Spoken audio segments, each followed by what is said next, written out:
మెల్లమెల్లగా అందరూ వినడం మానేశారు. దీనికి కారణం బహుశా ఇతరుల మాటలు వినే సమయం లేకపోవడమై ఉండొచ్చు. ఒకవేళ సమయం ఉంటే తాము చెప్పాలనుకునేది ముందు చెప్పాలనుకుంటారు. మనం వినడం అలవాటు చేసుకుంటే ఇతరులు అరవడంలో, కోప్పడ్డంలో మనకు కేవలం సహాయం కోసం చేసే ఆర్తనాదమే వినిపిస్తుంది.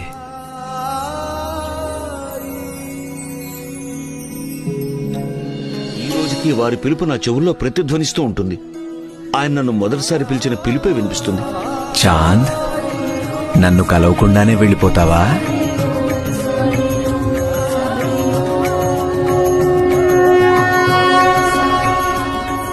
బాబా, బాబా, బాబా, మీరు నాకు కనిపించారు. బాబా, మీరు నాకు కనిపించారు.